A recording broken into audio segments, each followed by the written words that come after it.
Good morning. Justice Wade Miller is not here today. As you know, she is the chair of this commission. However, she has requested that I chair the meeting today, and she will be away for a while. And in the interim, I will be the chair of the Commission of Inquiry. Just for the record, my name is Reign Parent Chief JP. I'm a commissioner regularly, now chairing the Commission of Inquiry. With the matter today, one of our commissioners has recused himself for professional reasons and will not be here.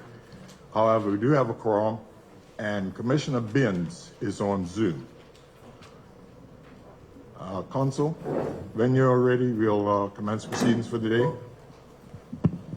Thank you, Chair.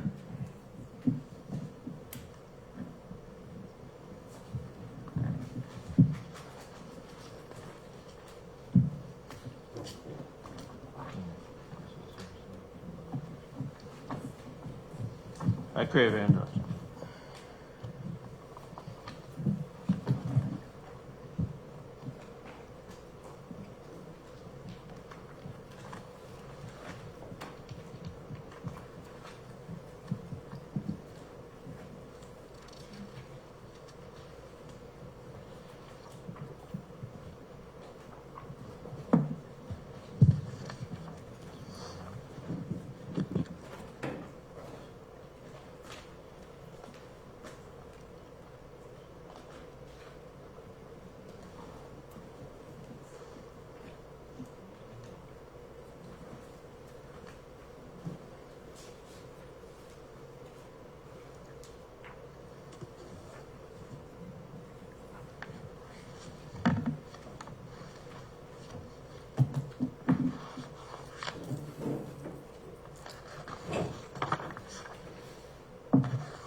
Thank you, Chair and Commissioners. Good morning again. The matter to be heard at this time is a matter of a claim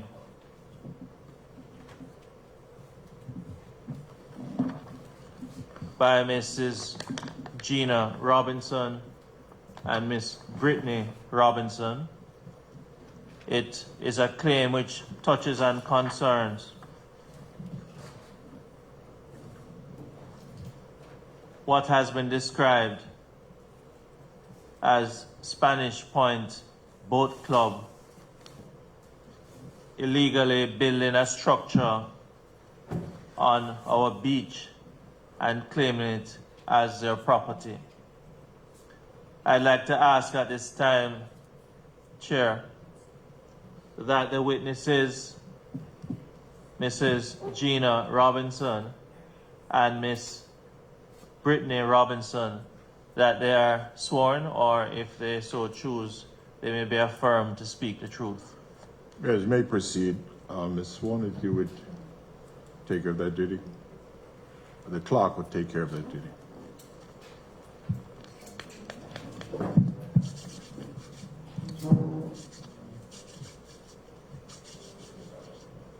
I swear by Almighty God, that I shall give. I'm sorry. Just one at a time, please. Okay. I swear by the Almighty God that the evidence I shall give shall be the truth, the whole truth, and nothing but the truth. You may remove your mask. Thank you. I swear by the Almighty God that the evidence that I shall give shall be the truth, the whole truth, and nothing but the truth, so help me God.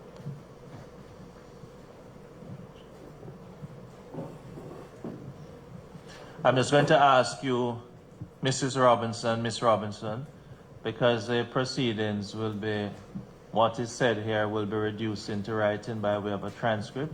I'm just going to ask you, whenever either of you speaks, just to identify yourself before, so that when the transcript is prepared, we know exactly who made what comment. I'm just going to ask, who will start I will. Gina. Okay. So your name is Gina Robinson, is that correct? That's correct. Just going to ask you to have the microphone.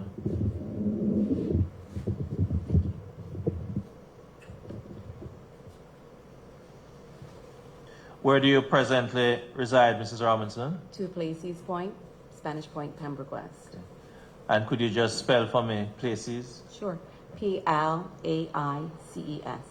Thank you very much. And that is Pembroke West. That's correct. What parish is that, madam? Pembroke. Okay, thank you. I'm from Jamaica, forgive me. No problem.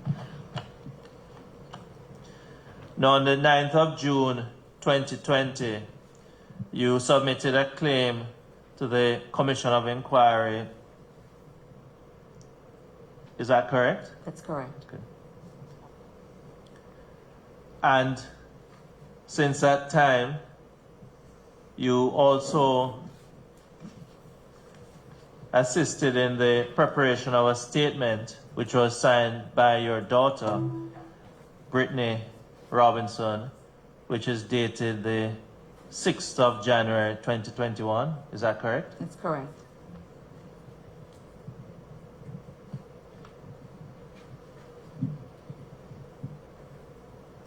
Also, you submitted further an addendum to the statement dated the 17th of January 2021. Is that correct? That's correct.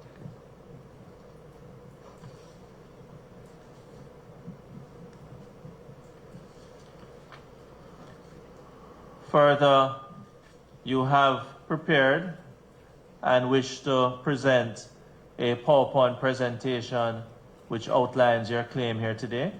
That's correct.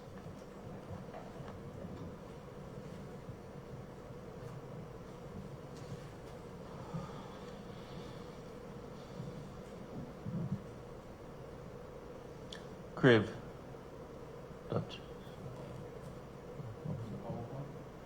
No.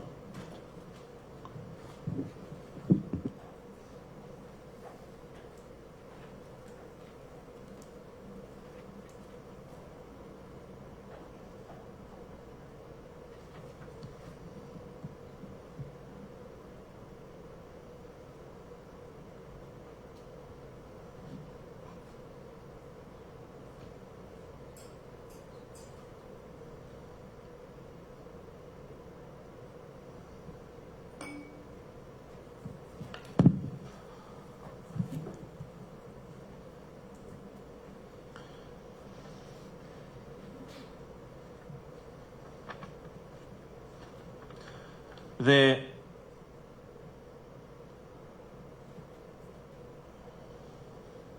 Crib, my apologies.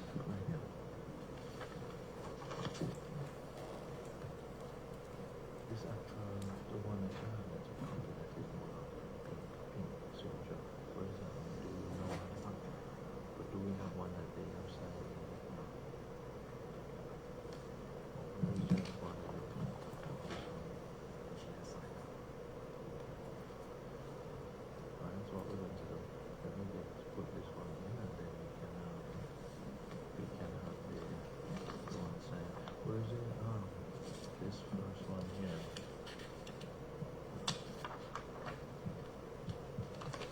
You don't have this signed, or you don't have this. Anyway, don't worry about this. You can just take this to that one. What's that? Thank you, Mr. Chair. Now, just a moment, Mrs. Robinson. I'd like to show Miss Britney Robinson a statement dated the 6th of January 2021 and ask her if she recognizes her signature on it. Yes, I do. And your signature appears on both pages. Yes, it do. The statement, Mr. Chair, a statement of witness, statement of Britney Robinson, dated the 6th of January 2021. I'm going to ask that it is tendered as an exhibit, Exhibit BR1,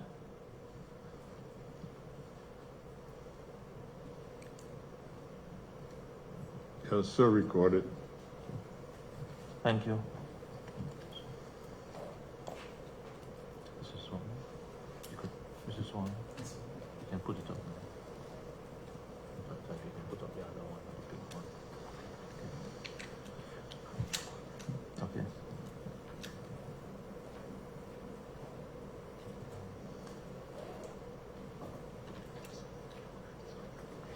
Yeah, but I'm looking at the notices. They have signed it, but it's just that this is-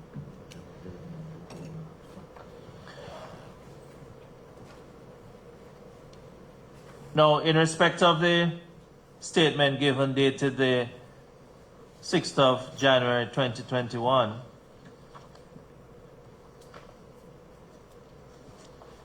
at paragraph 2, and I just ask you for a moment, Mrs. Robinson, I'll just take Britney Robinson to the statement first, and then I'll revert to you shortly.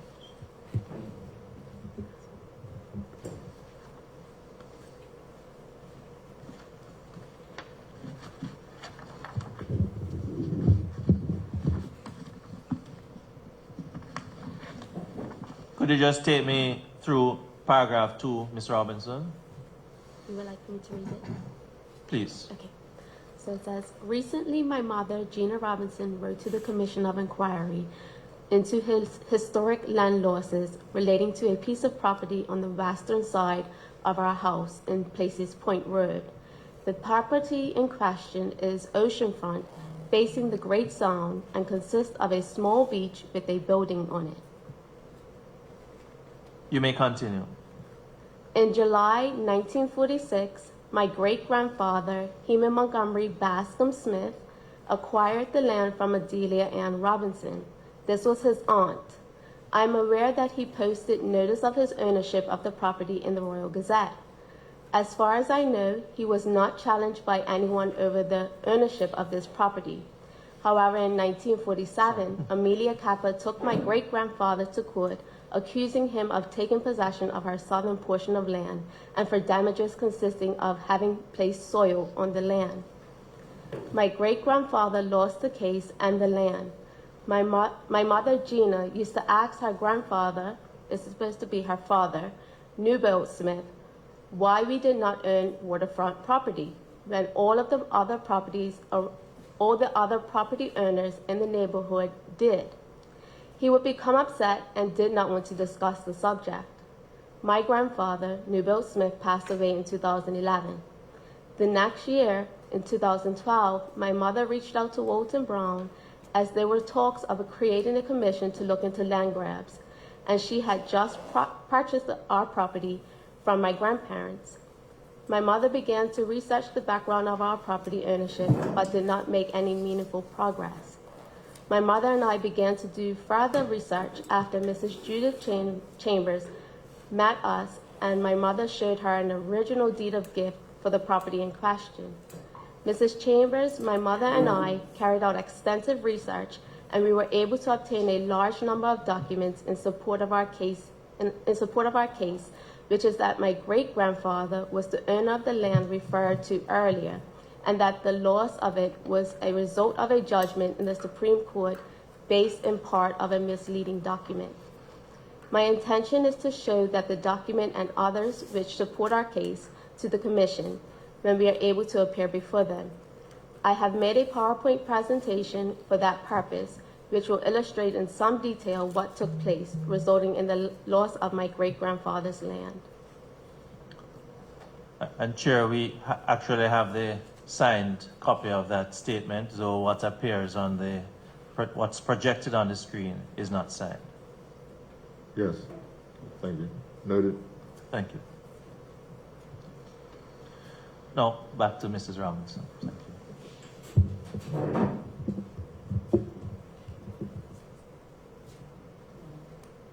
Firstly, I would like to acknowledge the late Honorable Walton Brown, because without his dedication and commitment to investigate the historic land grabs, we would not be here today. Our family would also like to thank the Honorable Mrs. Norma Wade Miller, JPOB, and the commissioners for taking the time to hear the stories of the Bermudian people. Now, Mrs. Robinson, the PowerPoint presentation that I alluded to earlier, you wish to make a presentation now in that regard? Yes, that would be my daughter. Well, both of you. I was going to ask that the presentation could be the presentation, which comprises of 46 slides. Mr. Chair, I'd ask that that document be tender admitted as exhibit.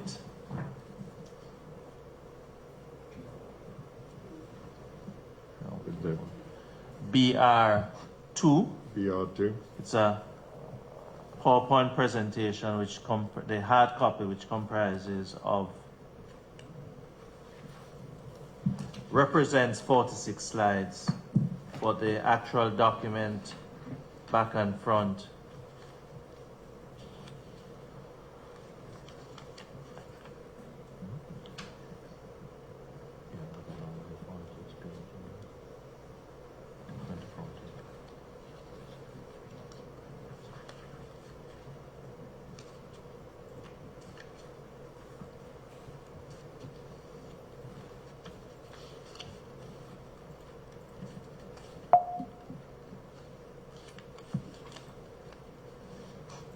actually 12 pages back and front, so it's 24 pages, but it depicts 46 slides.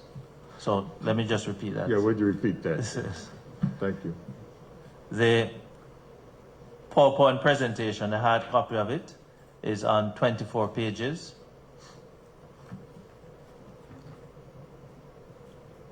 The cover page has Spanish Point, historic land loss,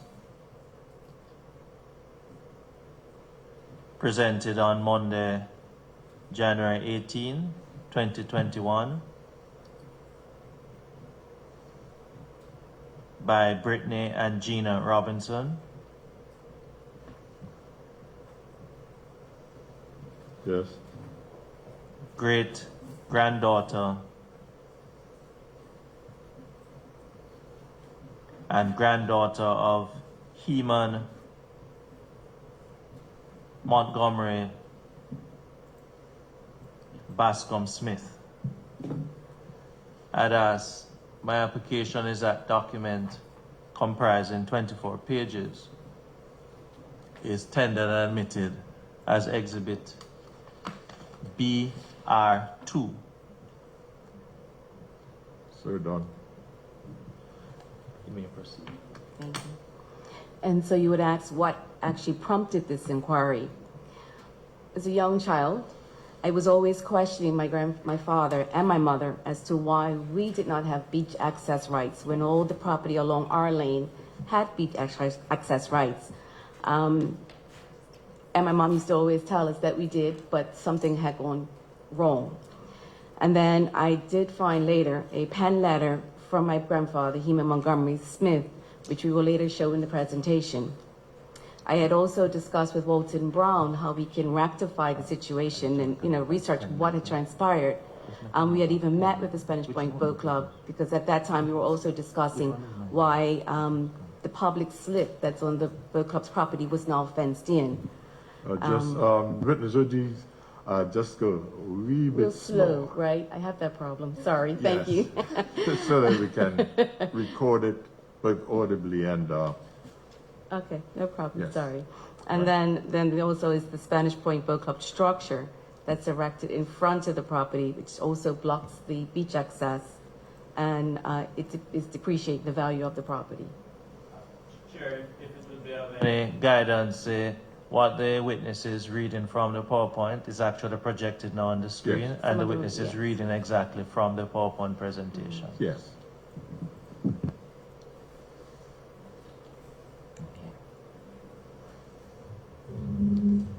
What do we have there? What's depicted there, madam? So this is Brittany Robinson talking. This is just a Google Maps aerial view of this Spanish Point area. It's inserted into this PowerPoint just to give a landmark and contact reference so that you can kind of orient yourself as to the land that we're going to be discussing. So you can see the Spanish Point Road, and if you come along it, you'll end up at the Spanish Point Park, also known as Pontoons. If you keep following... In the absence of a pointer, Okay. could you just, are you referring to the markings in easterly, green. east, north, west, south? Could you just indicate? If you come along the road westerly, you would end up at the Spanish Point Boat Club. Okay. That's depicted at that Yeah. green rectangular box. That's correct. It's in the middle chair. You may proceed, madam. And so if you zoom into the area a little bit closer, you can see at the top of the slide, the Spanish Point Boat Club marked in green. And then our house is in a rectangle marked in orange. And the area in question is marked with a purple arrow. Okay. Thank you. Chair, I just think it appropriate at this time, even though we have not gone very far, that it may be appropriate at this time for us to issue an adverse notice, and the necessary documentation will be sent out today, provided you agree with my submission to the Spanish Point Boat Club to give them adverse notice of the claim that is being made presently. Yes, as the chair, I acknowledge that Spanish Point Boat Club should, in actual fact, be issued an adverse notice that their reputation may be brought into question. And if you would instruct junior counsel to do so. That will be done. It will be done before the day. By lunchtime, the documents will be prepared for your signature. Thank you. Thank you. Carry on, counsel. Thank you. Because there is a huge amount of documents that we have, I created this timeline of events as a reference point of the documents that I'm going to go through in this PowerPoint presentation. So the first bullet point we see is an 1888 deed of gift from Jeremiah Hinson to William Brown. Then we have William Brown's will, dated July 24th, Not so fast, not so fast. 1915, giving Yes. the land to his wife, Anne Brown. Then we have Anne Brown's will, dated February 28th, 1924, giving the land to Adelia Robinson. In 1946, we have Adelia Robinson, which I would like to note that there was a change. In the printed document, it would have 1947. This is an error. It is supposed to say 1946. So in 1946... Sorry, just a minute. Chair, just to indicate on what is depicted as slide 6 and the penultimate item that is referenced as a timeline of events. The witness, Britney Robinson, is indicating that the date 1946, it is 1946. Yes, on this document, yes. But in Yes. their printed version, it will say 1947. Yeah, the correction is noted. Very well. And then in 1947, we have a Supreme Court case number 18 involving Amelia Kappa versus Heman Montgomery Bascom Smith, which was my great-grandfather. We're also going to go through some other litigations and encounters that we believe stemmed from the result of this 1947 Supreme Court case. So pictured and in your packet, it will be labeled as Exhibit A. This is pictured the original deed of gift that we do have in our possession. However, in your packet, you would have the typed version that is registered in the Book of Deeds, number 47, page 85. And in this deed of gift, we see Mr. Jeremiah Hinson gifting William Brown a cottage and a parcel of land in Spanish Point. Yeah, counsel, at this point, even though we have personally and privately discussed the deeds and exhibits, I'm etc. having a Would you make difficulty note? hearing you clear the chair with the mask on. Oh, yes. Sorry. Yes, we have spoken about the exhibits, etc., and copies being replaced by, not being replaced by originals at this point. However, would you like to make a note about that situation Okay. at this point? Yes, certainly.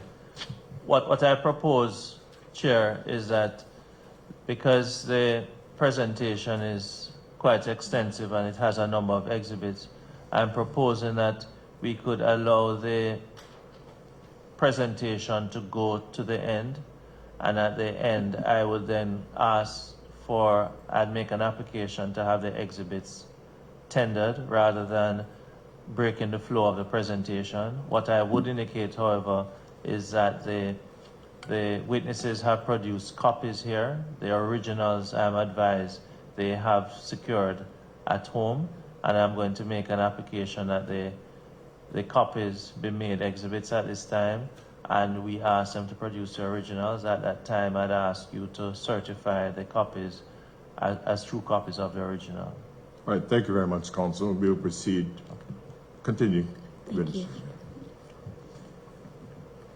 So in this 1888 deed of gift between Jeremiah and Henson, I have excerpted the description of the land to the right-hand side of this slide.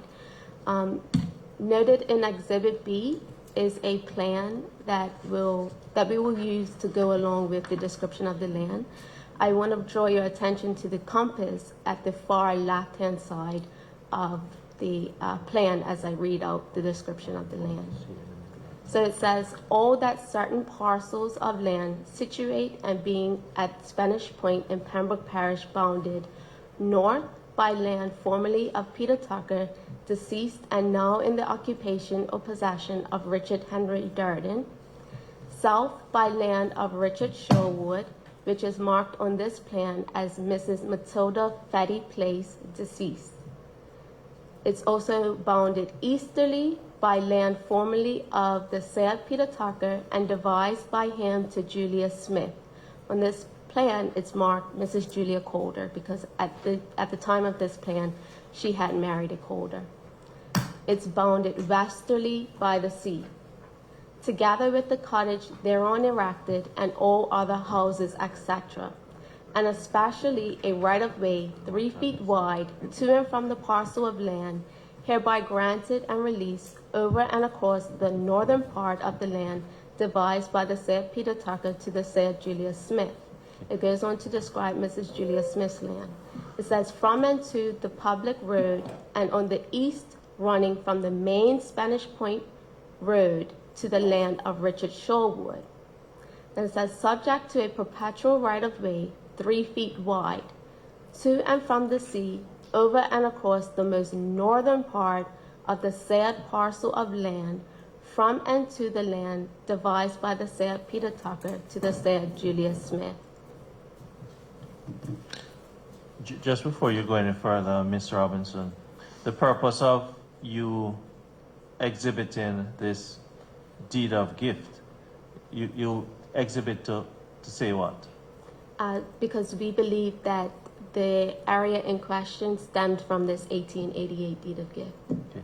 And you're using it to speak to ownership or something else? We're using it to speak to the area that it's located in and the ownership, yes. Okay. You may continue. Thank you.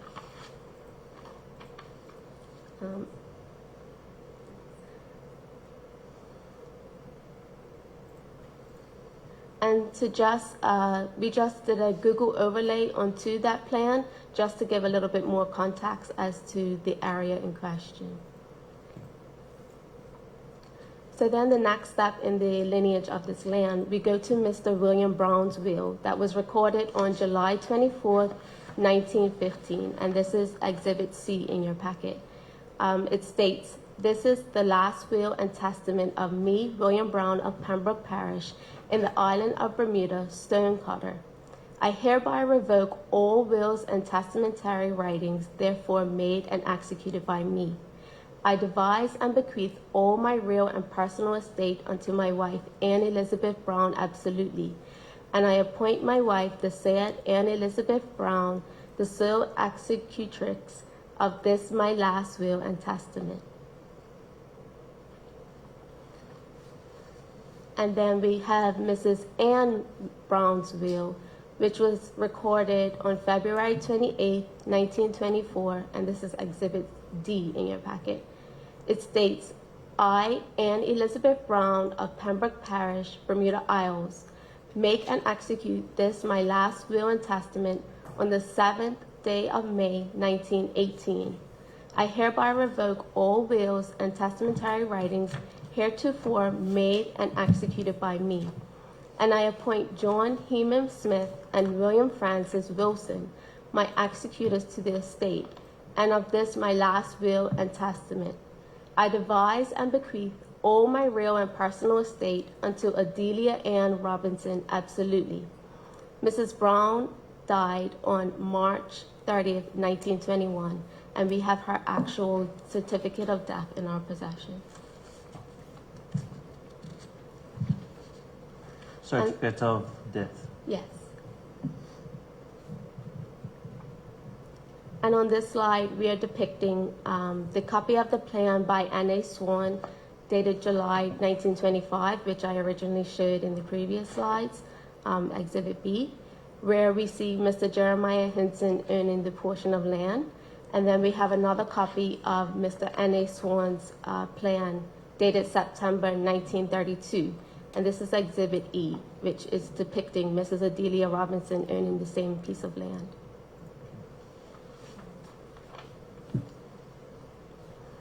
We also were able to find the land tax ledger at the Bermuda Land Registry. In a panned letter from my great-grandfather, Heman Montgomery Bascom Smith, he states that Mrs. Robinson was paying land tax for Mrs. Brown from 1915 to 1921, and paid for herself from 1921 to 1946. But due to some of the documents being damaged at the parish vestry, the earliest tax ledger that we were able to find was 1945. So Exhibit F has Mrs. Adelia Robinson paying land tax in 1945 and 1946 in the red boxes on this exhibit.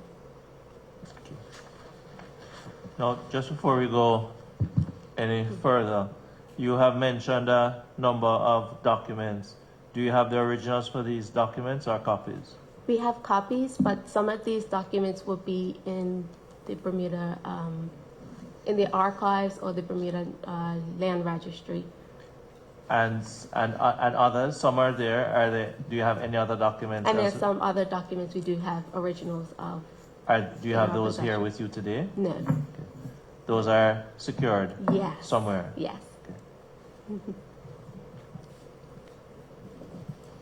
Now, just taking you back to the previous slide, the land tax ledger that is represented there. Yes. You did mention that some of the documents had been damaged.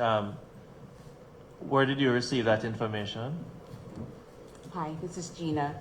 I'm not exactly certain where I believe that it was mentioned in the newspaper, and then by word of mouth, the documentation had actually been transferred from the vestry to, I believe at the time was a hotel, of course, where Excel building is right now, and then those documentations were then sent to Bermuda Archives.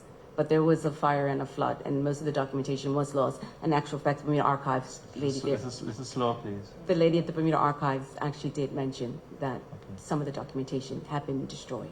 Okay. So you're only able to produce this ledger that you represent there? That's correct. Okay.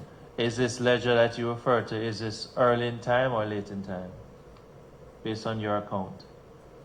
Sorry. The ledger that is represented in the slide, based on what you had been advised as some of the documentation not being available, is this ledger representative of something that was earlier in time or later in time based on your lineage that you're representing? I believe it'll be recently. Okay. Thank you.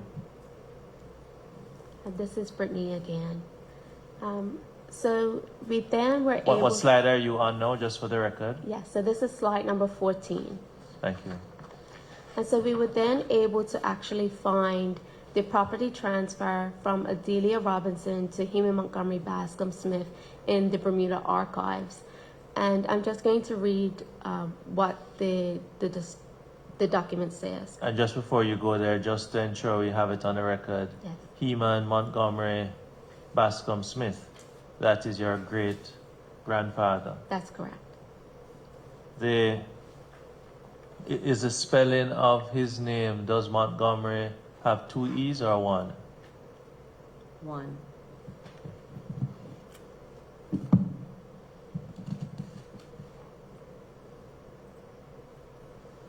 Thank you. You may proceed. Okay.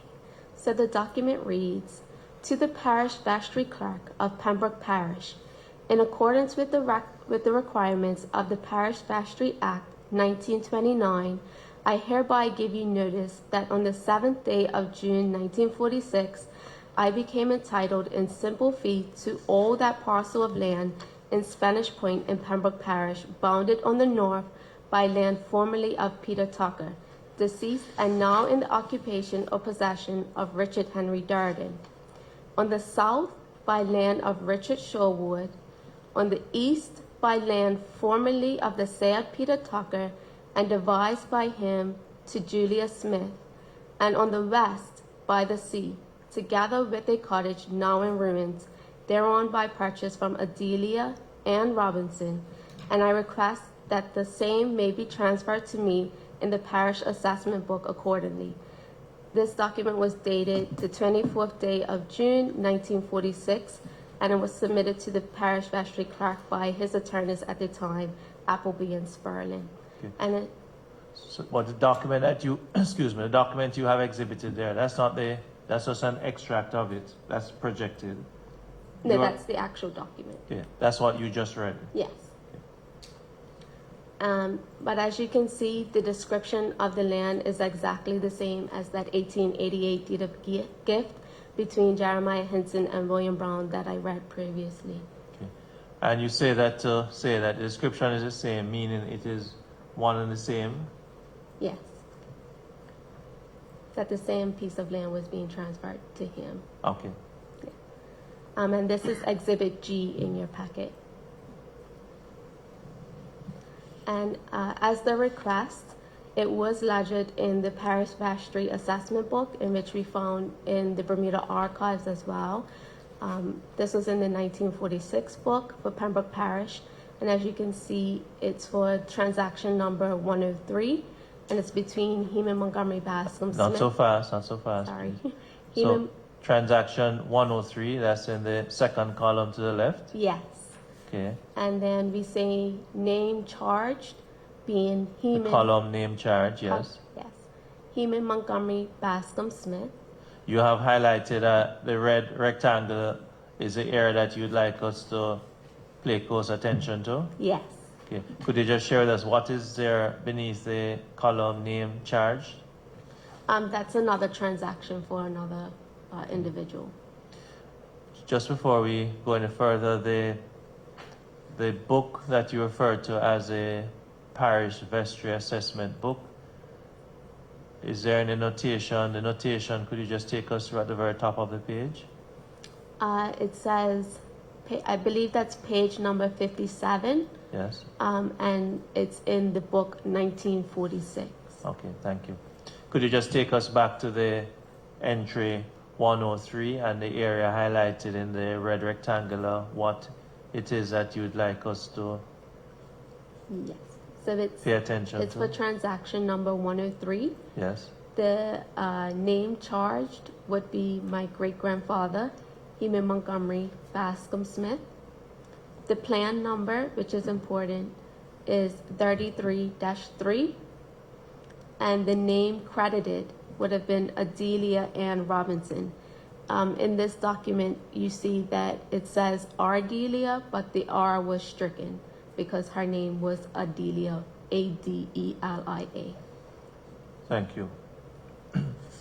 And this document you have exhibited as, because you have a clearer copy than this. The copy, what we're seeing projected is not very clear. The copy you have is much clearer than this. We do. Okay, but we'll get when. I just want you not to break the flow, Chairman. That we'll come to the actual exhibits after, and seek to have them entered as exhibits. As noted. Yes, you may proceed slowly. Okay, and in Exhibit I in your packet, you'll see the 1946 property transfer for Mrs. Adelia Ann Robinson. You'll see at the top of the page marked in the black rectangle. Sorry, you're on slide 16. Just to ensure we have it on the record, you're now slide 16. That's correct. Okay, you may continue. You'll see the date that they put in her land for January 1st, 1936, and this is for plan number 33-3. Then on July 19th, 1946, the land was transferred to Heman Montgomery Bascom Smith with the same plan number being 33-3. And then this picture is from the Picture at the lower end of the, which picture are you referring to? Lower half? Picture? the top part. The Okay, top picture. okay. So this top picture we found in the Bermuda Land Registry, and it's in the book, the property transfer records in Book B, Folio 72. Then the bottom picture we also found in Book B, and this is my great-grandfather's page, in which we see that land being transferred into his page on the same date, July 19th, 1946, for the same plan number 33-3.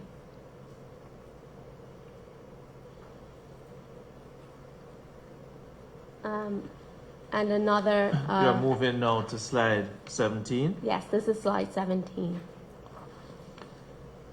You may proceed. So the parish vestry ledger shows the transfer of property being referred to as lot 33-3.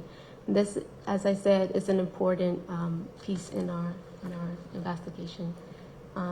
In Exhibit J, on the far left-hand side, we see the property transfer particulates, also referring to plan number 33-3. And this was signed off by an individual named Mr. Robert H. Clark. The significance of that name? We'll get to in another slide. Okay. And so in 1934, we have a plan of the Pembroke Parish. You're now on slide 18. Slide 18. Thank you. In your packet, you would have Exhibit K. The first page is going to be the large scope of the Pembroke Parish, but in this PowerPoint, I have zoomed into the area in question. So this plan is actually based on an 1898-1901 ordnance survey that was done by Lieutenant A.J. Savage. And this whole map of Bermuda was conducted by Dale of London. He was an architect and surveyor. And Mr. R.H. Clark, Mr. Robert H. Clark, the assistant engineer and surveyor of Hamilton, Bermuda. And this map was done on October 18, 1934. And when you look at this map, you can see that lot 33-3 would be the area that has the red arrow marked towards it, which also fits the same description of all of those deeds and transfers that I had previously discussed. So before you go any further, what you're showing us at slide 18, there's a 33 and there's a 34, the numbers with a circle around them. Yes. Also in the area delineated with the 33, there are some smaller numbers running 1 through 28. You are directing us to the orange arrow at the left where the number 3 is, and that depicts 33-3. Yes, that's correct.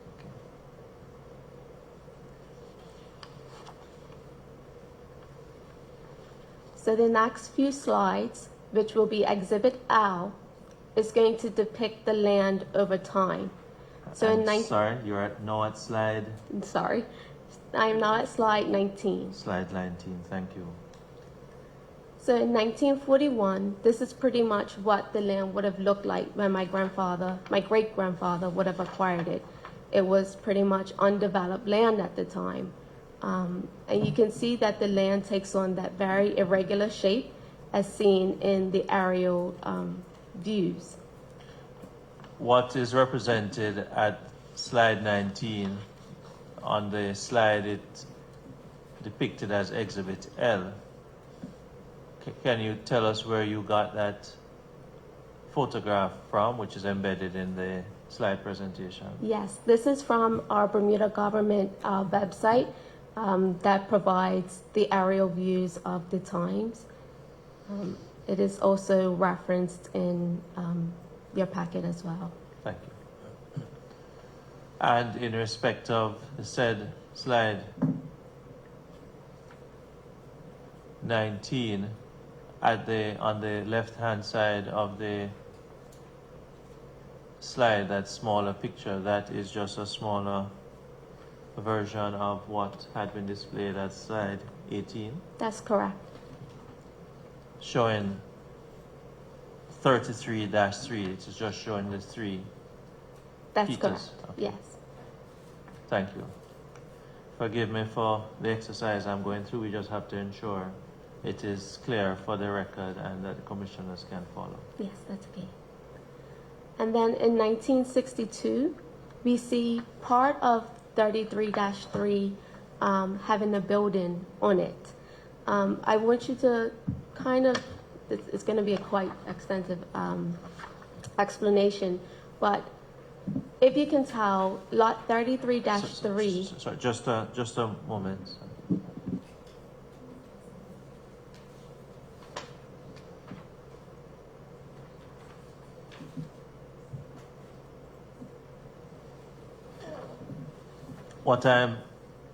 My attention is being brought to the Exhibit L, which was slide 19, at the foot of the map on the right-hand side, whereas what is exhibited has 1962.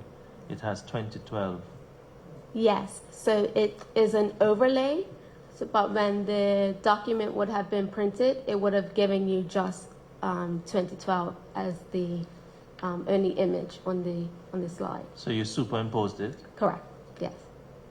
Okay. So the correct year that should appear beneath Exhibit L, what year is it? Is depicting a 1962 aerial picture, however it was superimposed with a 2012 version. Is that what happened? So this slide has aerial views from 1941, 1962, 1973, I believe, and 2012. Okay. But when the document would have been printed, it would have only printed the most top image. All right, thank you. Yeah, sorry about that. Okay. So on slide 19, Exhibit L, we then see for 1962, there being a structure or building on part of lot 33-3. And if you can notice that lot 33-3 was pretty much landlocked, except for the 3-foot right-of-way that was included in that 1888 deed. So at the time, when what can you point out? Are you able to point out the right-of-way you're referring to? All we know is that we believe from the documents that it says that the right-of-way was on the most northern part of the parcel of land. The exact placement of that right-of-way, I am not entirely certain. But when we get to the actual document, we'll read that portion that speaks to the right-of-way when we go back to it.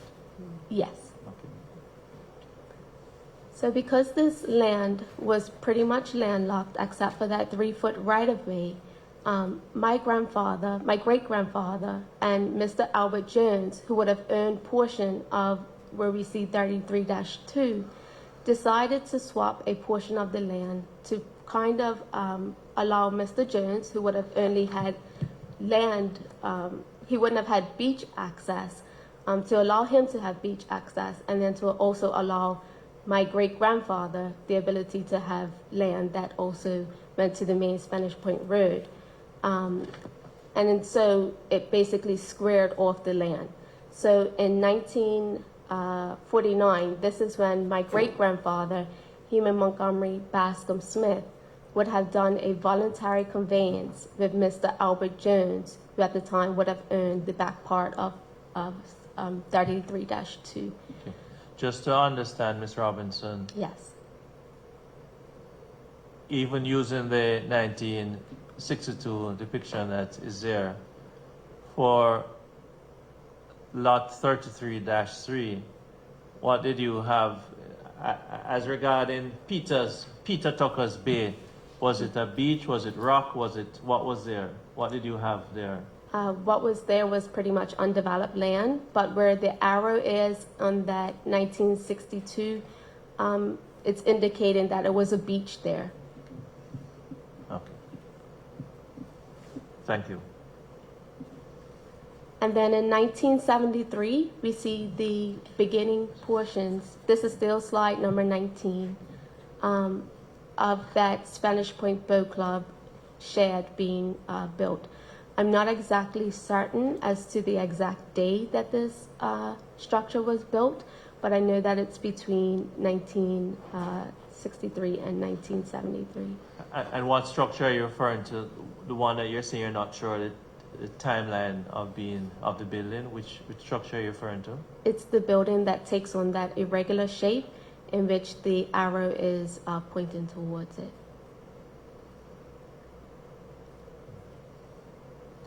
There are a number of them there that look irregular. So at the right-hand side, the arrow is facing towards that building that's taken on an owl kind of shape.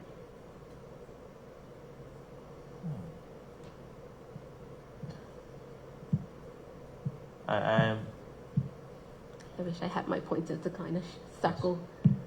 Chair, we're just going to try to, there's a pointer or the cursor, yes.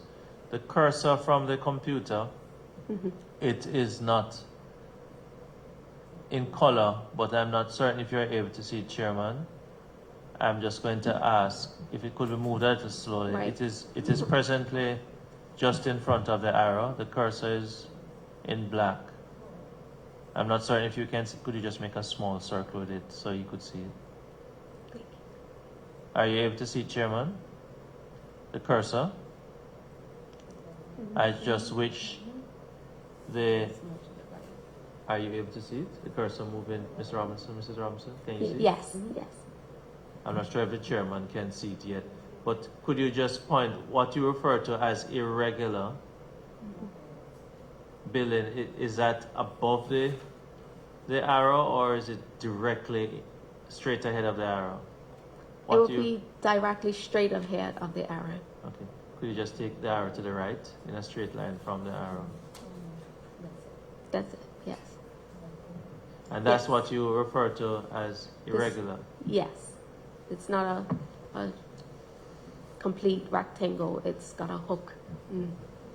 Okay. Just for information, I'm a Spanish Point boy, and I do know what the configuration of that area roughly looks like. Okay. So I'm following you. Okay. Thank you. I can't claim the same, Chair. Yes, you may proceed. And then this is also the aerial view of 1981. This is also on slide 19. And 2003. And then this is the most recent aerial view that I was able to obtain from our Bermuda government website of 2012 with that structure clearly in view. Could you just take us back to that slide? No, that is it says 2012, but is that a present day representation? It's pretty accurate. Yes, I would say it's accurate. But this is the most recent aerial view that I was able to obtain from our government website. Okay. Now, could you just take us back? Where exactly, using this impression here, where exactly is your house in relation to the arrow that is? So in relation to the arrow, if you go directly eastward, so you would hit the shed first, and then right directly behind that shed is my house now. Could I just ask, we use a cursor to assist us to...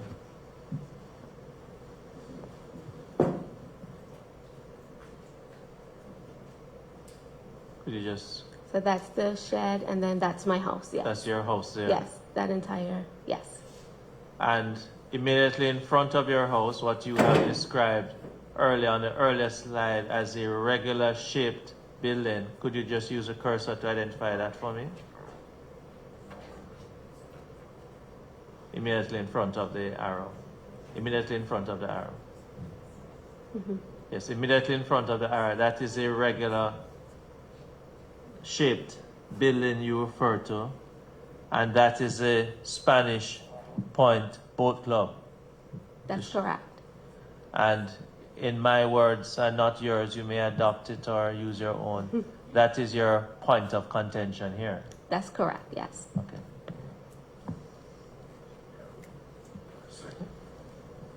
Now, just earlier, just before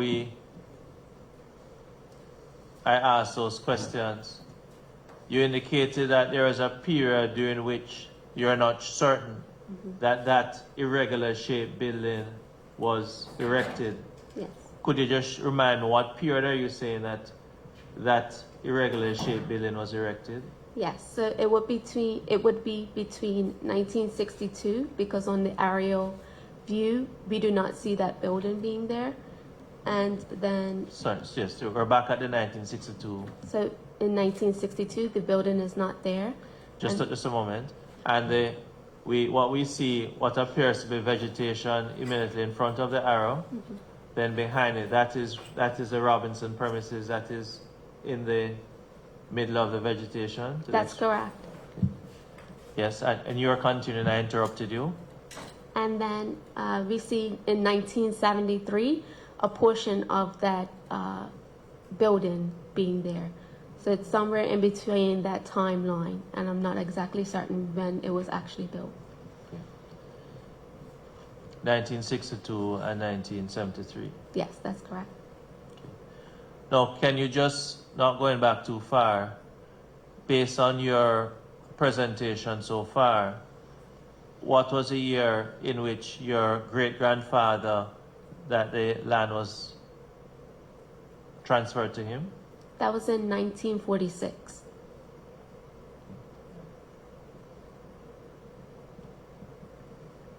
And as far as your claim is being made, between 1946 and at the earliest 1962 to the outer band of 1973, the Robinson family had access to the beach. Well, it would have been the Smith family. Smith family. Yes. Yes, we would have had access to the beach. Well, the Smith family had access, and the Robinsons eventually acquired. Yes, that's correct. Property. Thank you. You may proceed. And this is just the overlay, our Bermuda government planning overlay, depicting the beach area being coastal reserve, as well as our house being behind that area as a residential premises. I was going to ask you to take us through that, what you just said. Yes. You're saying this depicts your residence. Is that where you have residential too? Yes. But No, sorry, it's residential 1. So if you go up just So residential one in the right red, there, red yes. area. Yes, What does that represent? and that's where our home is. And if you go just westward, you would see the Spanish Point Boat Club shed right in front of that area. Okay. And then right in front of the Spanish Point Boat Club, you will see Coastal Reserve. That's where the beach actually is. I was going to ask you to guide us because in the red, there where it has residential one, what you have those irregular shapes, you're actually depicting houses there. That's correct. Yes. Which of those in the red residential one do you depicts your house? Which So- one of them? Right where it's labeled residential 1, Okay, that actual one. Okay. that actual one is where my house is now. Okay. Sorry, could I just ask you to take us back? Thank you. And in respect of the Spanish Point Boat Club, is it represented in this diagram? Yes, it is. It's to the west of my house, also in rare color with the shape. So are you able to see the arrow, that where the arrow is now directly, I'm sorry.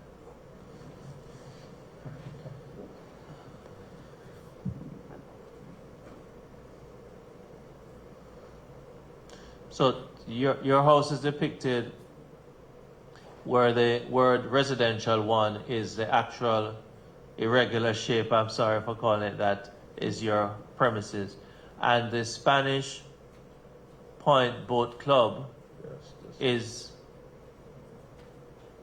which one is it? Is it where the arrow is Yes, now? Where the yes. arrow is right now? That's correct, yes.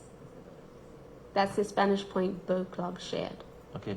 Just for general description, that's a boat shed. What is it that's a northerly of the boat shed? What is that? Could you just assist me with the cursor?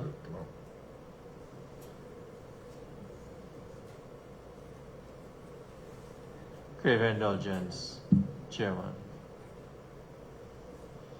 I'm just trying to get a geographic understanding of the layout. Okay, so the cursor is back. So the area depicted in, and forgive me for my Blue? color representation, blue. Yes. That is That is what we that's would. water, Yes, well, sand and rocks. sand and rocks. Yes. You had just shown us the cursor is, sorry, don't move the cursor, please. The cursor, could you just move it up for me? Cursor has a mind of its own today, I'm sorry. You have indicated what the diagram illustrates as the boat shed. I'm asking what is north of the. Okay, so the cursor is right there. Yes. What's to the north of it? That would be the Spanish Point Boat Club. So the club, but what is directly in front of your premises, the residential one, is a shed. So Yes. boat club shed. Could you just tell me, just immediately above the Spanish Point Boat Club shed, what is it? What building is that? That is another individual's home. Okay. Could you just take it up for me? I'm sorry. Just trying to. Yes, that's another individual's home. Yes. That the cursor is on there. Yes. Okay. Thank you. And you may proceed. Now, what is being illustrated here? This is now slide 20. So in slide 20, I inserted this slide just to give some reference as to what the land would have looked like when my great-grandfather acquired the land. It was pretty much undeveloped at the time. Okay. And before I ask some further questions on slide 20, slide 19, you had a number of slides for slide 19, which illustrated Exhibit L. That's correct? Yes, that's correct. So on slide 20, you have a depiction of the aerial imagery at the time that your great-grandfather acquired the property. Around the time, yes. Around the time. He acquired the land in 1946, and this aerial is in 1941. Okay. Is there another aerial imagery closer in time to the time of acquisition? Because this is probably 5 years earlier. Not that I was able to obtain. And the water, sand, and rocks, is it illustrated there or? Yes, it's a little bit faint because, as you can imagine, in 1941 we didn't have the same technology as we have now. But you can see to the west of that irregular shape that I am now referring to as lot 33-3. That would have been the waters of Peter Tucker Bay, as well as the sand of the beach area. I'm just going to ask the cursor to be used to illustrate, identify the area you're referring to. Cursor, are you able to see the cursor? It's quite faint because the color. Yes. So right there would be lot 33-3, which is the land that my great-grandfather would have obtained in 1946. And right to the west of it, you would see the beach area, even though it's a little bit faint. And if you keep going a little bit westward, you would end up in Peter Tucker Bay. Thank you. Yep. Now you have taken us now to slide 21. Yes, that's correct. So on slide 21, I'm showing a Royal Gazette article dated June 10th, 1946, page 12, that I was able to obtain from the Bermuda National Library digital collection. On this page, we have a notice that is circled or in a square colored red. It says, "To whom it may concern, any person or persons having anything on the land at Spanish Point formerly owned by Adelia Robinson, kindly remove same by June 30th, 1946. Signed, Bascom Smith."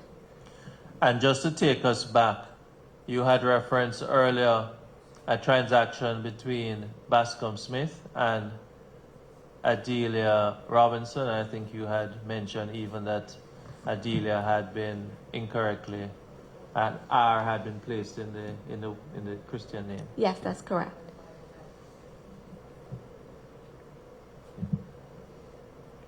So the reason why I put in this Royal Gazette article was to just show that my great-grandfather was putting it out there that he had acquired this land, and any individual that had something on that parcel of land to remove it, because he had now been acquired it and it was now in his possession.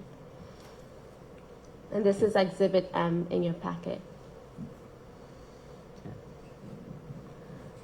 I'm now on slide 22, and I have Exhibit N, which is pictured on the bottom left-hand side of this slide, and it's a pictured final draft copy from Appleby Sperlin. Appleby Sperlin, if you remember. Could you just repeat that? You said a draft copy. A final draft copy, yes. Okay. Yes, you may proceed. And this was from Appleby Sperlin. And if you remember, Appleby Sperlin had submitted to the parish vestry clerk indicating this transfer of land in 1946.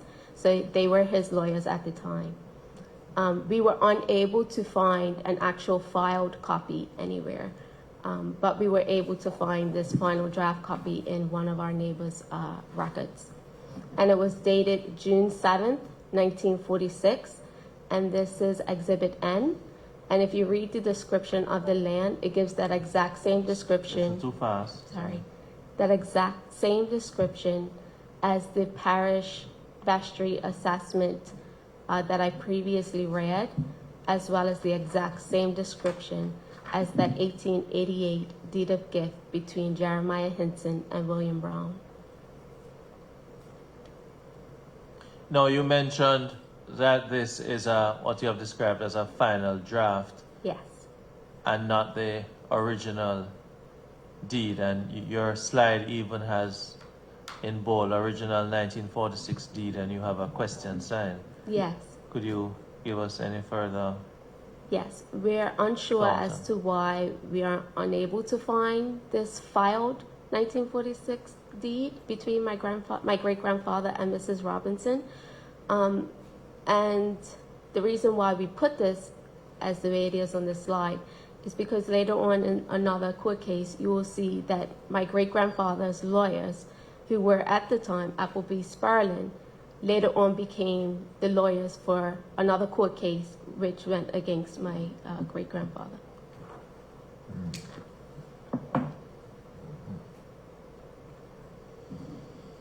You may proceed. Thank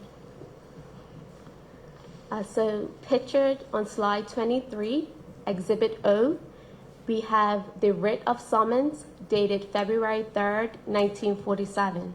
And this was the beginning of the 1947 Supreme Court case between Amelia Kappa and my great-grandfather, Heman Montgomery Bascom Smith, which I have abbreviated here as Heman M.B. Smith.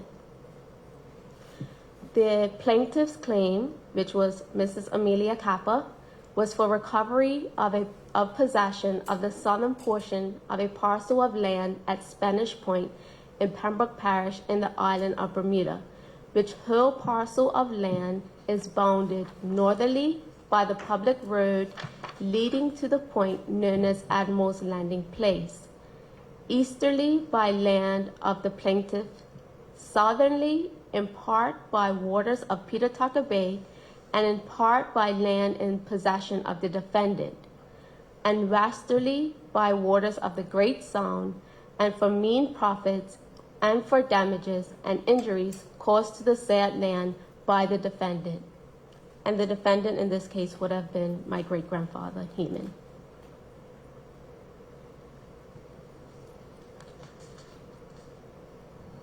Thank you.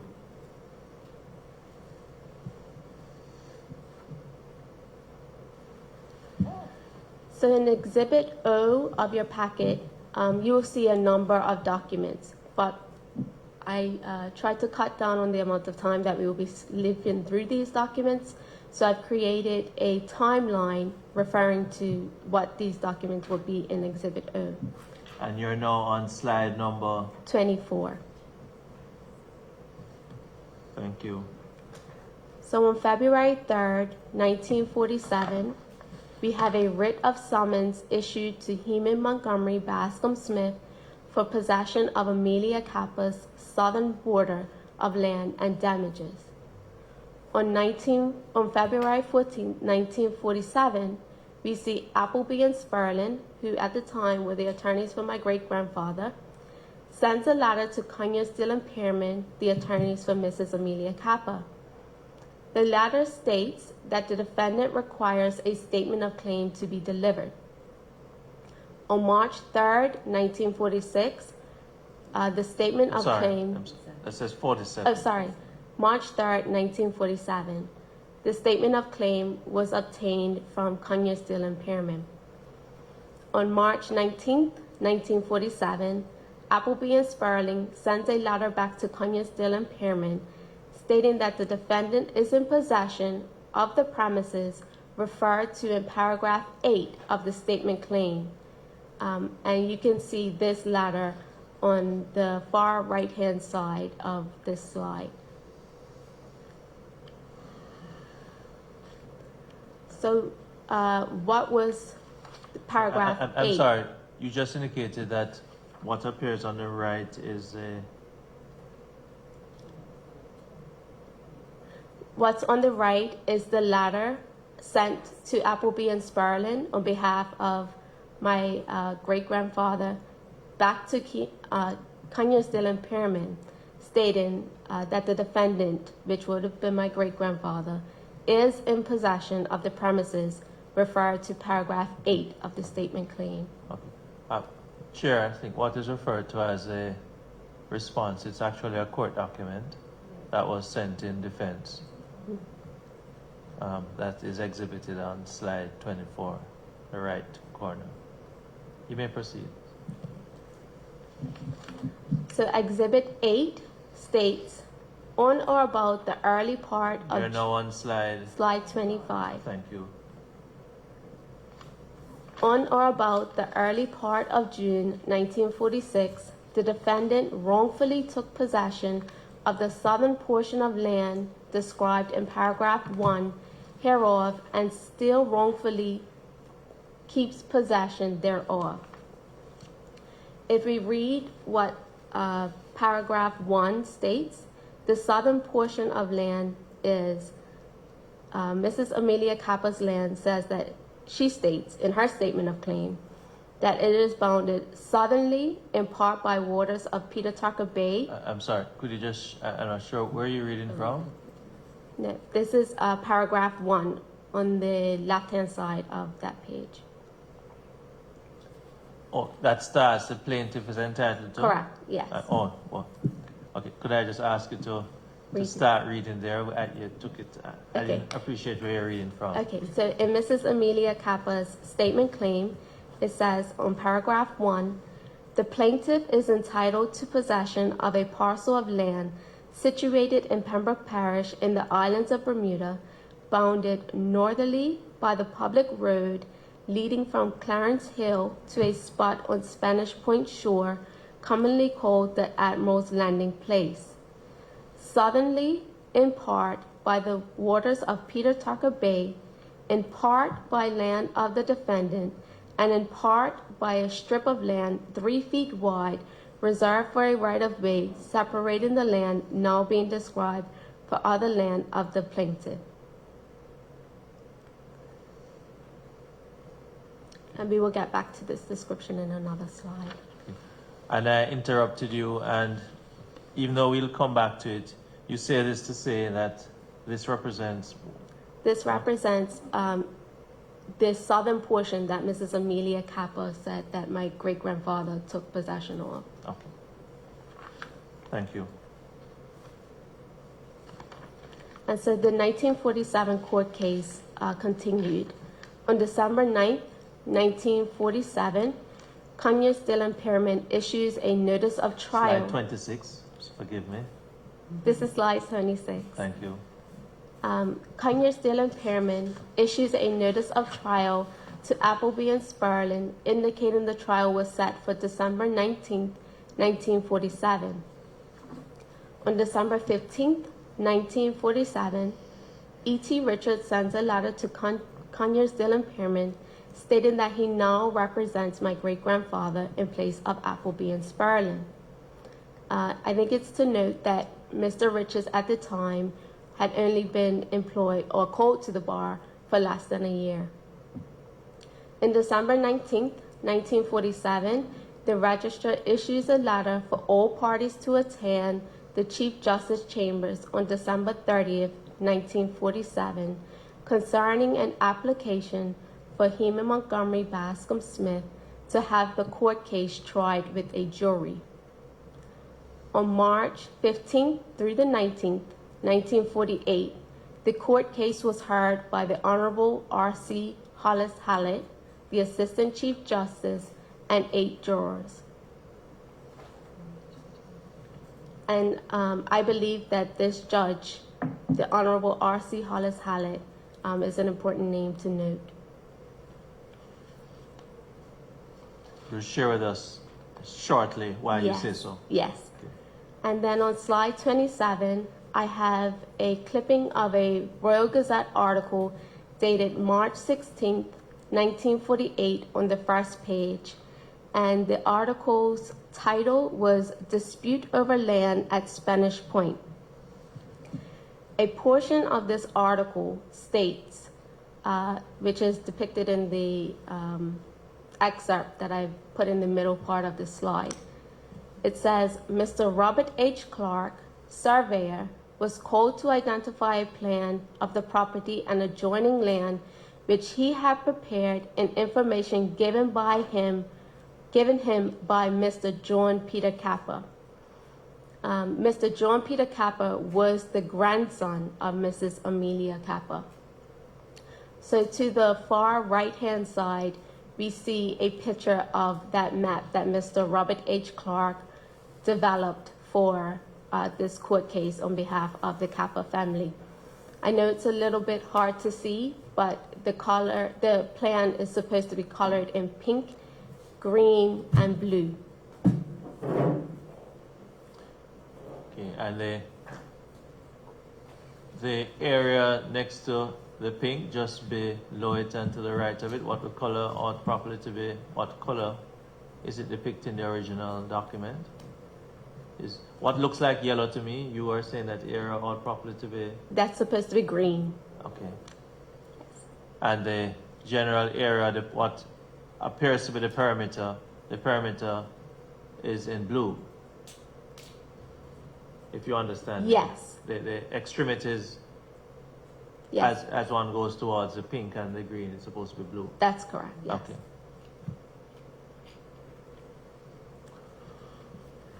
And then on slide 28, we have Mrs. Amelia Kappa's abstract of title for the plan, for the portion of the plan colored green. And as you have noted, it looks a little bit yellow in the picture. It's important to note that in this abstract of title, when Mrs. Amelia Kappa recites her title and how she acquired this land, she states that she had gotten it from Mr. Peter Tucker had conveyed it to Mr. Richard Samuel Gill in 1880. And the description of that conveyance says that it was bounded southerly by waters of the ocean forming a bay. But if we look back at Mrs. Amelia Kappa's statement claim, she states that her southern border is in part by waters of Peter Tucker Bay, in part by land of the defendant, and in part by a strip of land 3 feet wide reserved for a right-of-way. There was a bit of discrepancy in her recitation of title versus her statement claim.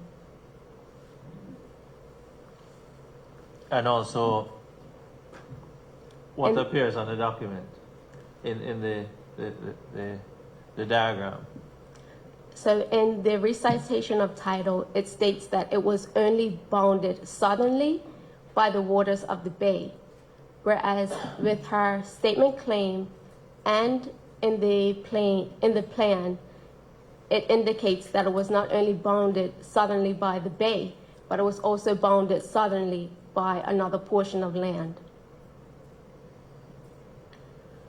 And at the foot of your slide, next to 28, you have some words there. Yes. Might I just direct you to that? It says, description of the land is inaccurately depicted in their plan.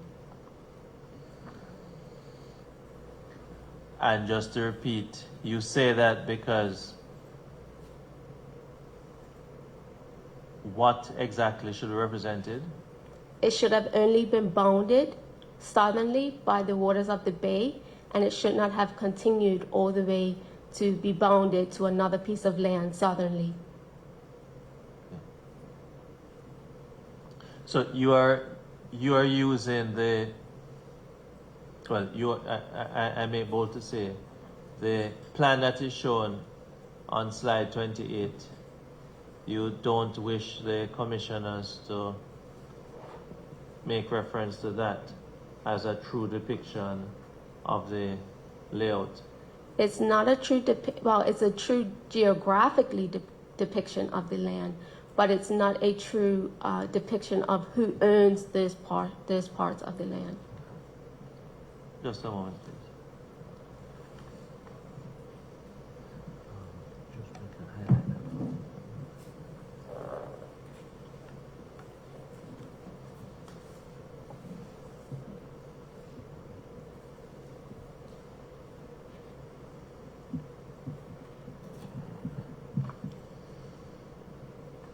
And just now you said not a true depiction of who owns the land. What appears on the, is it illustrated on a document who owns the land?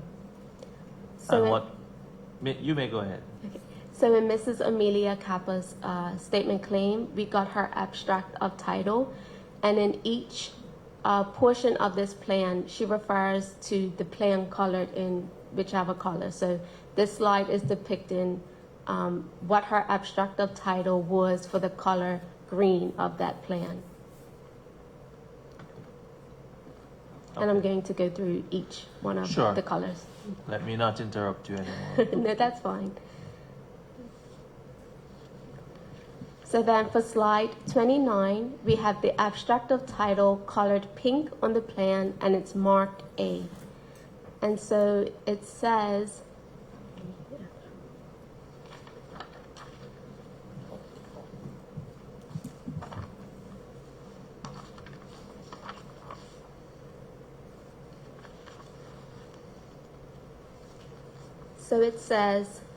on the far left-hand side, the abstract of title of land colored pink on the plan marked A. The July 1913, John Calder and Julia Calder, his wife, conveyed the land to John Peter Kappa.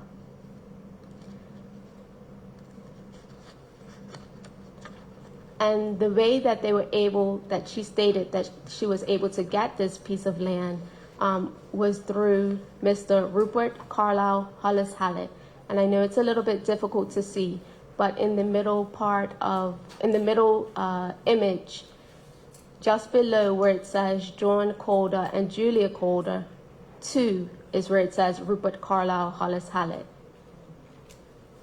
And if you can remember, the Honorable Rupert Carlisle Hollis Hallett was the presiding judge over this case. And I believe that at this point, he should have recused himself, as he would have acted on the plaintiff's behalf previously. Just going to ask you before you go any further, just to return to the previous slide and take us back through that slide and this one. I have heard quite clearly and forcefully your point in respect of the judge recusing himself, but you made mention, and I'm aware, having read it, that the name Hallett, which appears as a presiding judge over this case, he may have appeared as a lawyer in a lead up to this case. Can you just take us through that? Yes, so what we were able to find was a conveyance between Mr. John Calder and Mrs. Julia Calder, which, if you remember a few slides ago, there was a plan that showed Mrs. Julia Smith, and I indicated that, sorry, it said Mrs. Julia Calder on the slide. And it is through this conveyance that the Kappa family state that they were able to acquire Lot A. If you read through the conveyance, which I have actually put into the PDF document, it was through Mr. Rupert Carlisle Hollis Hallett. But specifically as it relates to the document, the abstract that you are drawing our attention to in the middle of slide 29, Yes, the name Rupert, Carlisle. you're saying that what is represented there is that he is representing someone, or there is what role is it there you're saying he plays that is representing the document in the middle? He would have intervened in the transaction between the Calder family and Mr. and Mrs. Peter Tucker. Okay. Thank you. And you have a copy of this document, which we will come to later. Yes. Okay. You may proceed. And then we have the abstract of title. You are now at slide 30. Slide 30, yes. Okay. And now this is the abstract of title colored blue on the plan. And if I draw your attention down to the markings where it is underlined in red. I crave your Chairman. I'm not certain if the named person, Rupert Carlyle Hollis Hallett, if he is living or any family member or the estate of Rupert Carlyle Hollis Hallett is. My application, I'm sorry, is that an adverse notice is sent to the estate if he's not with us. But Yes, to Council, I Rupert- agree, Charlie. He Rupert, should be sent an adverse notice. thank you. There seems to be some, as you say, conflicting interests in this case. Thank you. You may proceed. Thank you. I'm on slide 30, and if I can redirect you to the portion of the picture on the far left-hand side where it is underlined in red. It says Spanish Point Road. I'm sorry, what document underlined in red that you're about to read to us before we go? What document are you actually reading from? So it's the abstract of title, colored blue on the plan. And it's an abstract of title in respect of what? Of Mrs. Amelia Kappa's statement claim. Okay, thank you. And it says that it's bounded, I'll start from the beginning description of the land. Description, please. Yes. So it says, Ask you just for completeness, just read from the very top of the document. I know we'll come to it when I make an application for it to be made an exhibit, but please just start at the very top of the document, please, for Okay. completeness. so the very top of the document says, in the Supreme Court of Bermuda, 1947, number 18, between Amelia Kappa, plaintiff, and Heman Montgomery Bascom Smith, defendant, abstract of title of land colored blue on the plan. The 20th of August, 1889, Julia Smith conveyed the land to Julius Aswood Smith and Mary Jane Dallas, subject to certain obligations to be assumed by the said Julius Aswood Smith and Mary Jane Smith. The description was all that certain parcel of land at Spanish Point in Pembroke Parish aforesaid bounded on the north by land of the devisees or assigns of the above mentioned Peter Tucker, on the south by land now or late in the possession of Richard Shorewood, on the east by land by the public road running to the last mentioned land from the main Spanish Point Road. And I want to bring your attention to this portion of the statement claim, of the abstract of title. It says it's bounded westerly by the land devised by the said Peter Tucker and now in possession of Jeremiah Hinson. And if you can remember, that 1888 deed of gift that we have was between Mr. Jeremiah Hinson and Mr. William Brown. So basically, Mrs. Amelia Kappa is stating that she owns portion of that blue part just below where the red, or the pink, is depicted in the plan. So she's stating that her western boundary is that of Mr. Jeremiah Hinson. But if we remember, Mr. Jeremiah Hinson owned the entire portion that encompasses blue and a part of what is colored green. And that was also depicted in that 1934 parish map of lot 33-3.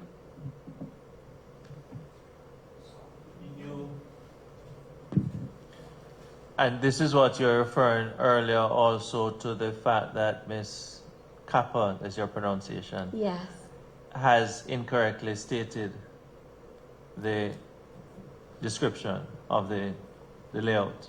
Is that what you're referring to? She has incorrectly stated what she owns. Okay. And I'm just saying this is a further illustration of the point you're making. Correct. and the fact that she is actually acknowledging that Jeremiah Henson would have bordered her blue portion of the land to the west. Thank you. And so the evidence on slide 31, the evidence produced on behalf of my great-grandfather was that 1888 deed of gift between Jeremiah Henson and William Brown that we previously showed, as well as Mr. and Mrs. Brown's wills that we previously showed as well as the newspaper clipping with the notice of purchase of land.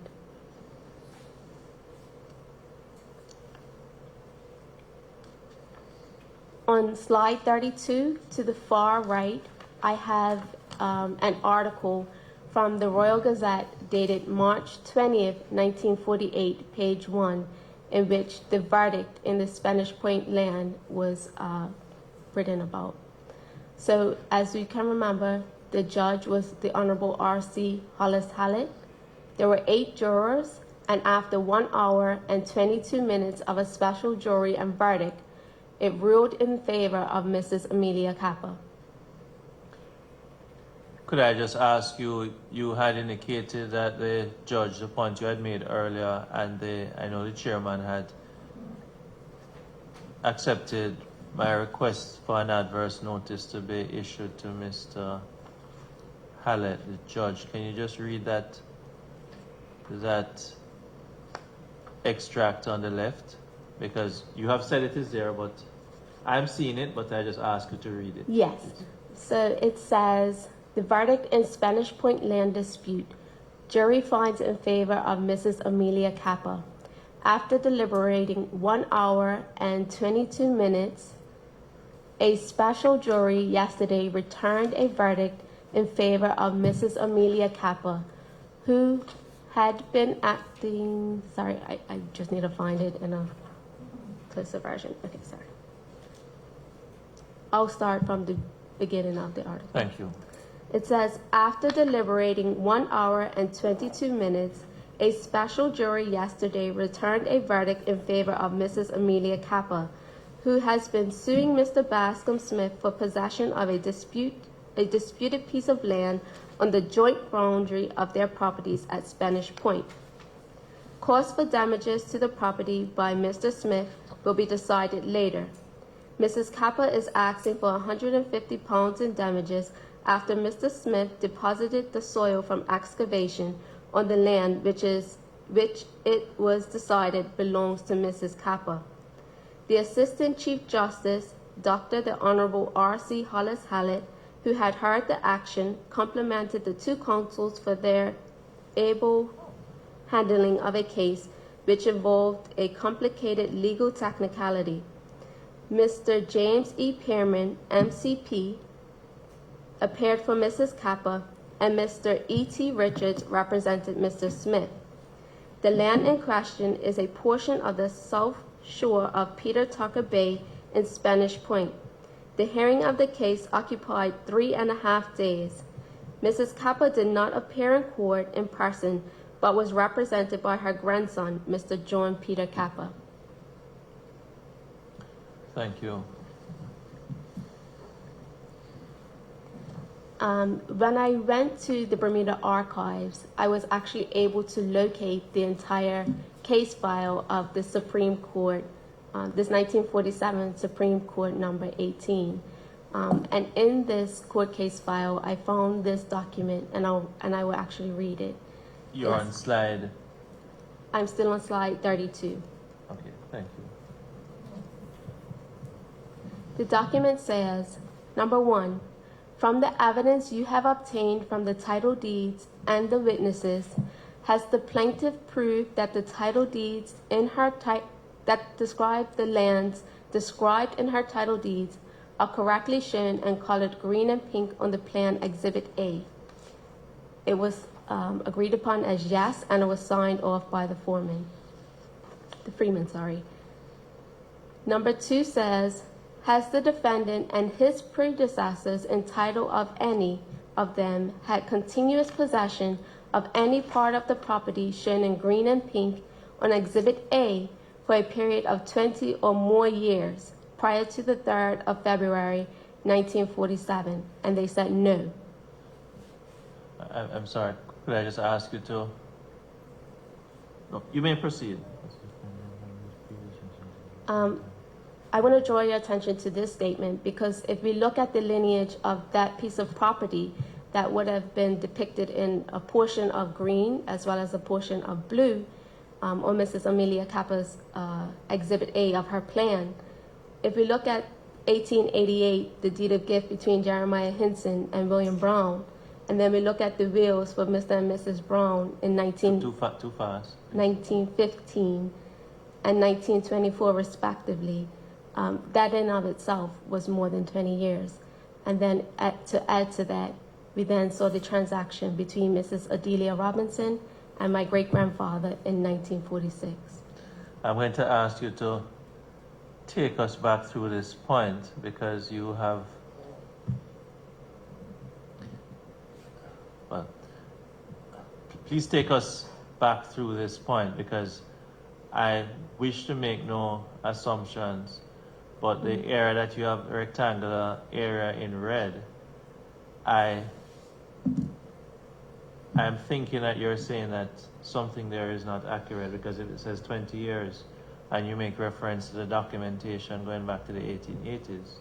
That's correct. You're Yes. saying, please just go very slowly because I think it's a very important point Yeah, sure. that you're making that. Sure. So, question number 2 is basically stating, I'm sorry, just take us back to the actual document. Based on the research done, this actually is what has been signed, and it is the verdict between the parties. yes, that's correct. Let's go ahead. So, on number 2 of this document, it states, has the defendant and his predecessors entitled or any of them had continuous possession of any part of the property shown in green and pink on Exhibit A for a period of 20 or more years. And I would like to draw your attention to the fact that we saw that 1888 deed of gift between Jeremiah Hinson and William Brown, and then Mr. and Mrs. Brown's will dated the 1915 and 1924, and that this in of itself was more than 20 years. So I believe this statement to be incorrect. The statement actually says, if I may, has the defendant and his predecessors entitled or any of them had continuous possession of any part of the property shown in green and pink on Exhibit A for a period of 20 or more years prior to the 3rd of February 1947. But the defendant in this matter is your great-grandfather, Yes. and the answer was no. The answer was no. And this is dated the 19th of March, 1948. Yes, that's correct. And you're saying that, in fact, your grandfather was in occupation, was in possession, how long? The question would have asked, is the defendant and his predecessors, did they have title or continuous possession? And the lineage of that property spanned more than 20 years.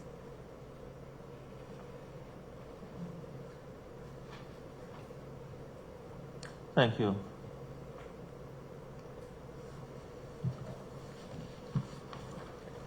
So on slide 30. Just a moment. Yes.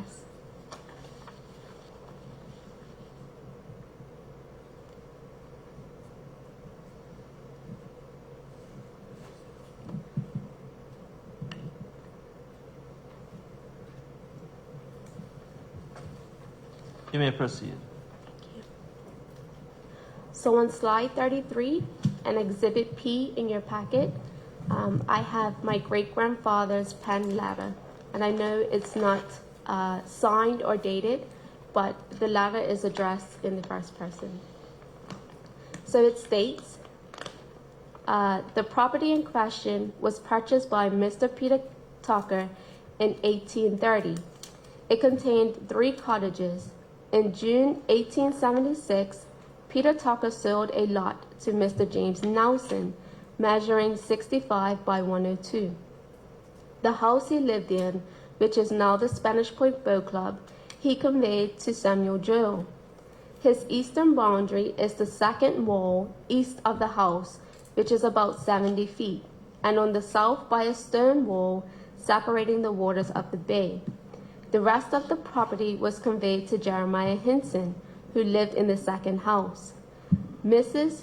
Julia Smith had her life interest only in the third house, which was to go to Mr. Hinson also at Mrs. Smith's death. The property was conveyed by Jeremiah Hinson, the same matter, to William Brown, who in turn conveyed it to his wife, Anne Elizabeth Brown, who in turn conveyed the same property to Mrs. Adelia Ann Robinson. Adelia Robinson paid taxes from 1915 to 1921 for Mrs. Brown. From 1921 to 1946, Mrs. Robinson paid taxes for herself without any dispute. In 1946, I purchased the same property from Mrs. Robinson, who is my aunt, for the sum of £400. The first year the vestry taxed me for the property, then a dispute arose, which Mr. Kappa, who was trying to claim a portion of the property, which started a court procedure. And he's referring to that 1947 Supreme Court case that we just went through. So he goes on to give his view of how the court case went. He says, I then went to Mr. E.T. Richards to represent me. Whilst preparing the case, I told Mr. Richards not to have Mr. Hallett as the judge, as he had been involved in making out of some of the documents for Mr. Kappa. So after going back to his office a couple of times, he told me that he had a meeting in the Chief Justice chambers, and the Chief Justice said that Mr. Hallett had to try the case. I told him I could not see how Mr. Hallett could try the case when I knew that he had been involved in making out of some of the papers. Every time I went back to Mr. Richards, he told me it still stood the same.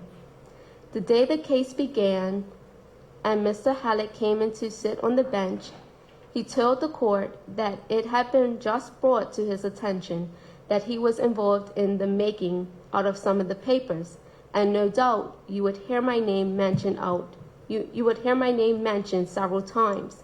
But of course, it's only a minor something, although I thought I would draw it to your attention as you have the option to object me to sitting, as you have the option of objecting to me sitting on the bench if you feel so disposed to do so. Mr. Richards then arose to his feet and said, No, Your Honor, it is not necessary to object. It is all right for the case to proceed. From then on, all proceedings went against me because Mr. Richards failed to put forward any of my evidence to prove my case. I just pause there, Yes. Chair, and ask witness to pause. Yes. Just ask that an adverse notice is issued to the estate of E.T. Richards.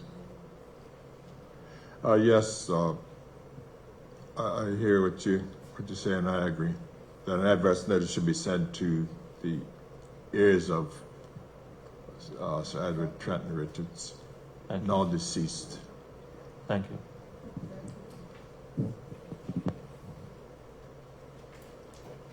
You may proceed. When the case closed, I was not told anything by the judge, but coming out of court, Mr. Richards said to me, well, the case has gone against you, so I will have to get an itemized bill of the cost from Mr. Pearman, who was Kappa's lawyer. And when I do, I will send for you. My reply to him was, I am not satisfied with the way the case went, and I would like to appeal to England. He told me it did not make sense as it would cost over £300. So in 8 days, he sent for me concerning the bill. I was expecting him to say 300 pounds or over, as I knew Mr. Kappa was claiming 150 pounds in damages. But when he read the bill off to me, he said everything included 62 pounds and some shillings. I told him that I understood all that, and he could tell Mr. Hallett, Mr. Pearman, or whoever he needed to tell that I say, if it's 63 cents, I am not paying it. Excuse my grandfather's little spiciness. He is not paying it because I have not had any justice. He then handed me a bill from Mr. Clark for 3 pounds 10 cents for giving evidence. I told him I knew nothing about that. He then asked me about his fee.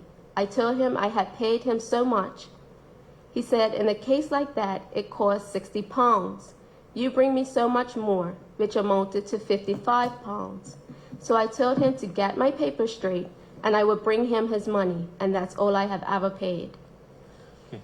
Now, Mr. Robinson, you, for this slide 33, you have there as a heading, HMB Smith penned letter. However, this document is unsigned. Yes, Why do you say this is a letter penned by your great-grandfather? because it tells of the court case exactly how it went, as well as he states I in the letter, referring to himself. Where was this document retrieved? This is Gina speaking. We actually found it in a brown paper bag at the homestead that my grandfather stayed at. And you say a brown paper bag, but it could have been. Was No. there anything else in that brown It paper was bag? the original deed of gift that was also in this brown paper bag. And the homestead is where you are now, or somewhere else? No, this would have been my grandfather's homestead. That was at Seagull Lane. A little slow for us. This Sorry. Yes. It's at my grandfather's homestead. That was on Seagull Lane in Pembroke. So in that brown paper bag, you found this 2-page penned letter, and you also found the deed of gift? That's correct. Okay. Anything else in that brown paper bag?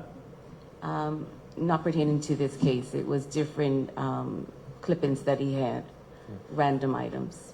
Okay. And this brown paper bag, which had the original deed of gift and this penned letter, where exactly was at the homestead was this found? So to be very honest, my aunt actually inherited the homestead from my grandfather.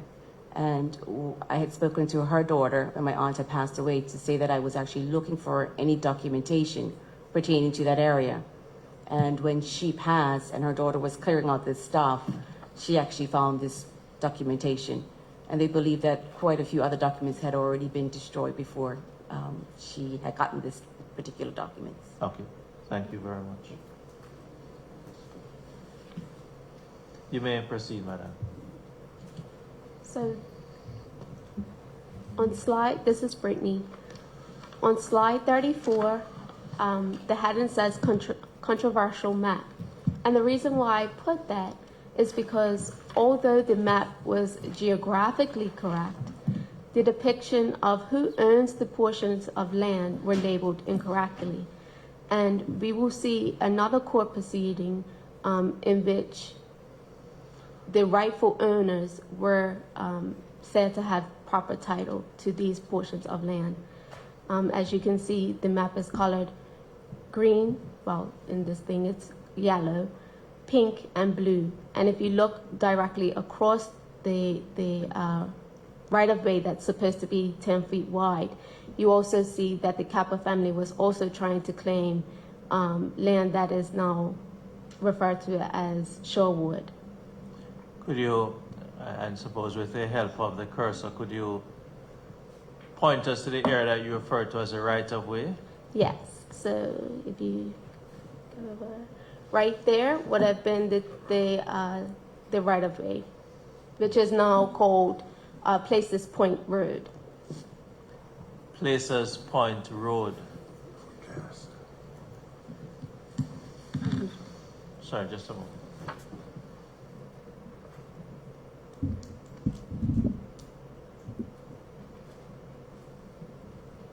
And I don't want to go into much detail regarding the portion of land that is to the east of that right-of-way, as I believe it is also going to come before you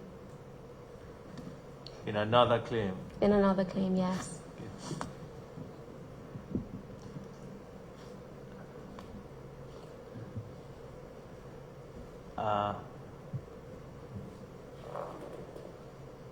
Chairman, I don't know if that is a matter for tomorrow.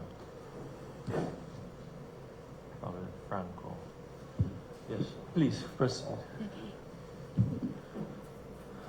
On slide 35, I just wanted to do a quick reference as to where we are.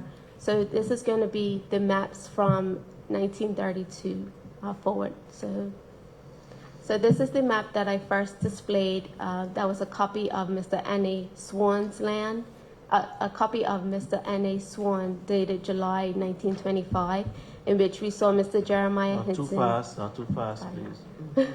Mr. Jeremiah Hinson earning that portion of land that we've been previously talking about. And then we also see another copy of Mr. Swan's plan showing that Mrs. Adelia Robinson earned that same portion of land as Mr. Jeremiah Hinson.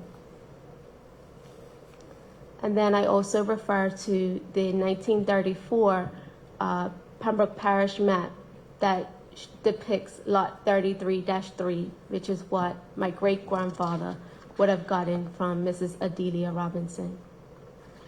Not so, please, not so fast.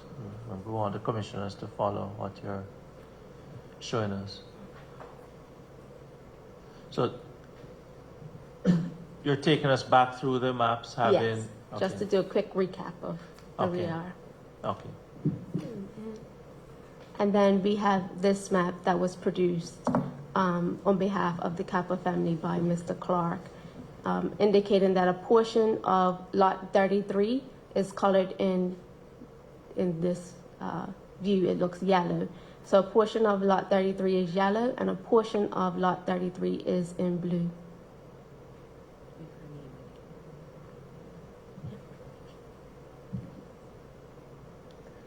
So there are other, I'm now on slide 36. There were other court cases and encounters that followed this 1945 Supreme Court case. I'm going to go through each one of them, but not into great detail because I do not want to take away from the importance of the 1947 Supreme Court case ruling. So in 1959, we have the Spanish Point Boat Club versus my great-grandfather. We have 1963 Windsor Development Limited versus Albert Jones and Newbold Smith. And to the right-hand side of this slide, we have a letter that was addressed to Appleby, Sperlin, and Kemp on behalf of my grandfather, my mom's dad, Newbold Smith, which would have been Mr. My great-grandfather, Heman Montgomery Bascom Smith's son. I'm going to read this letter a little bit later on. And then we also have a 1960... Sorry, just a moment. Yeah.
most of the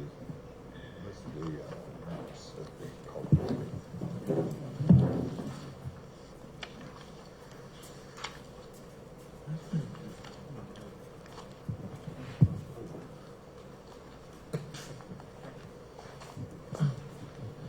Mr. Chair, we have been going for a little while now. I don't know if you think it convenient for us to take the lunch and adjournment now. Because we have been going some time, I'd like to Yes. give the witnesses a chance to gather themselves. Yes, Council, taking it on your advisement, this would be an appropriate time to adjourn. And would you like to resume at what time, 1:30? Or what time would you suggest? I would propose that, excuse me, I propose that we resume at 1:45. At 1:45? Yes. Yes. So noted, and that's what we will do. Ladies, we're going to adjourn now for our lunch break, and we'll return at 1:45. Thank you. Yes. Thank you very much.